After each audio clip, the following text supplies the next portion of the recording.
Let's go ahead and get right into it. So, Caliente is going to be a bossa nova style, and you can see that from the bold text in the top left of the piece there. It's supposed to be fast, dance like. Articulations are super important in this tune. We have lots of staccatos, the little small dots under the notes, and we have several legato markings or slurs connecting the notes, making them very smooth, very connected. And notice, even though this is a jazz piece in the jazz book, not everything is going to be swing eighth notes.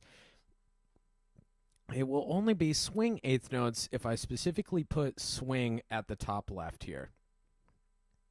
And so this straight eighth notes are going to be 1 and 2 and 3 and 4 and everything very clean, very even throughout there. Swing eighth notes are going to be long, short, long, short, long, short, long.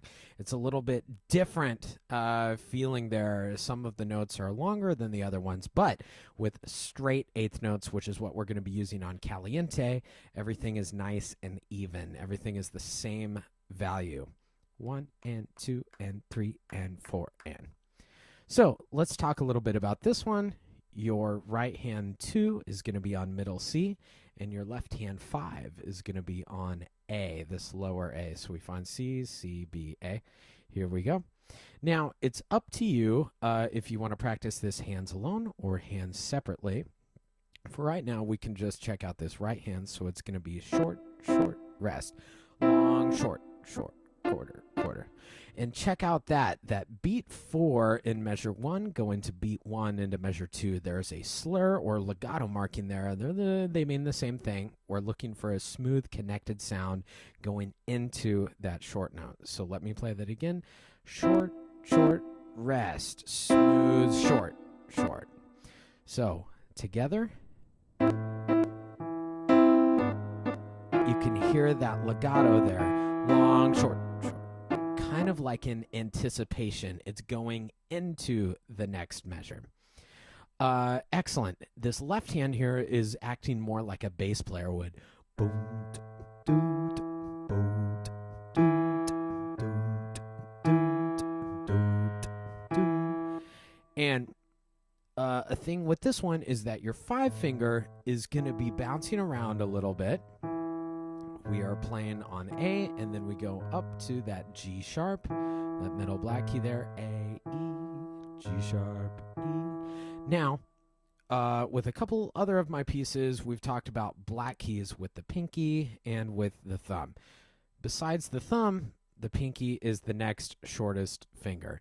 And so in order to get that and feel comfortable with it, I want you to move your hand into the piano a little bit. Now, you don't have to reach too far, but I think going into the piano a little bit makes that distance easier.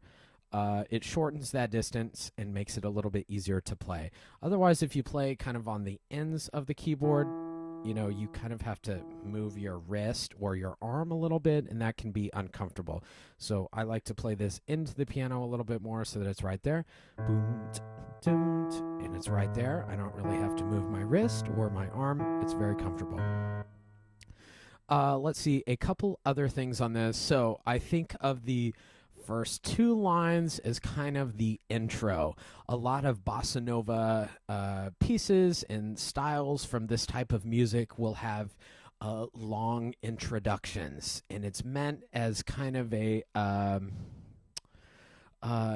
introduction or a way to get the feeling, people moving. This is dance music, and sometimes they'll just start out with drums and bass, not even with a piano or guitar, and that'll be what we call a vamp over just a repeated section. And here you could call this just a 2-measure vamp with just 2 chord changes happening here, and it's just kind of a simple rhythmic gesture coming over the top of it to introduce the piece, get thinking about the style and the groove before going into the melody there, that introduction before the melody happens. I think that the melody really starts at measure 8, and this is where right hand is going up a little bit to 4 on F, and we have more of a longer, more connected, more smooth melody there. Bum, ba-doo-dum, bum, ba-da-da-da. Everything is very long, very elongated. Bum, ba-doo-dum, ba-dum, bum, ba-da-doo-da. Very, very long, as opposed to that very rhythmic, short introduction. Lots of staccato notes in the introduction, but the actual melody is very, very long, very smooth, very elongated. That left hand is still doing our bass line, but we now have a couple quarter notes.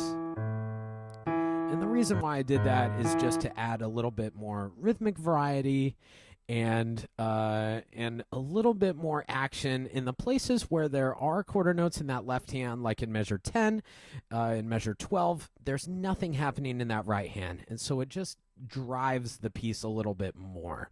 So let me play hands together. Measure 8. 1, 2. Quarter, quarter.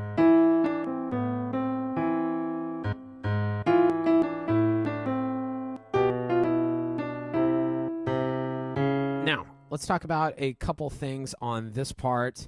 I do like the break. There's a 2-beat break in measure 8. Nothing is happening there. It's just silence. And if we look back in measures 6 and 7, there's a crescendo, and it's supposed to be a really big hit that ends on that beat 4 in measure 7, and then silence. And you hear this a lot in this type of music, even in pop music and stuff like that. And then it kind of takes the audience by surprise a little bit when the melody comes in. So that space is important in measure 8. Silence is just as important as sound in music. Let's talk about some other things on this. Measure 15.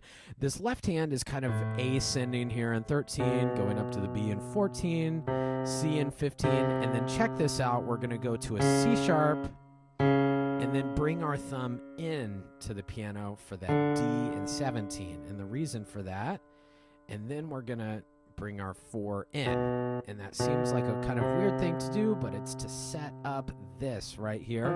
We're going to have a 1 on F. So let's go through that again. We're going to go 13 with left hand. 1, 2, 3, 4, 1, 2. Over, bring the thumb in. Scooch your 4th finger in that way. 3, stretch just a step with a 1, and everything should work here.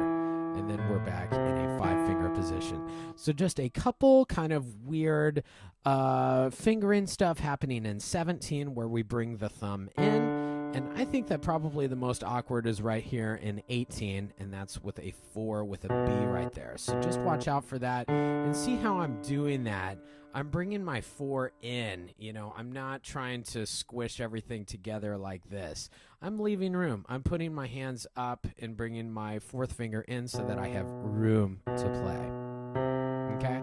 And then after that, everything is in a 5-finger position. You don't need to do anything. Let's talk a little bit about repeat signs here. We do have a first ending and a second ending. And so what that really means is that we repeat the material, but it has a slightly different ending, depending on if it's the first time or the second time. So what we're really looking for is the double bar line with 2 dots. And we see the beginning of it in measure 9. And we see the end of it in measure 24 at the end of the first ending. You can see the bracket with the 1 over it. That is the first ending. So the first time, I'm going to play that, and then I'm going to repeat back to measure 9. Here's the first ending, and I'm back in measure 9. Okay, and then I would play it all the same, and then let me start in measure 21.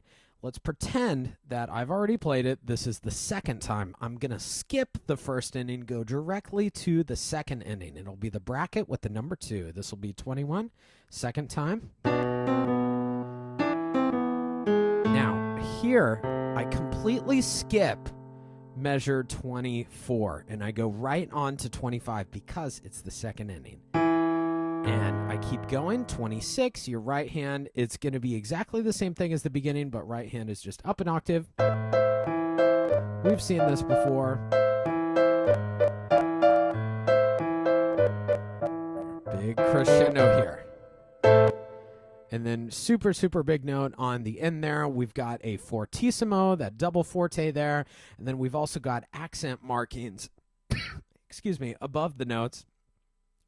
And accents, you're going to want to bring them out of the texture, make them stand out.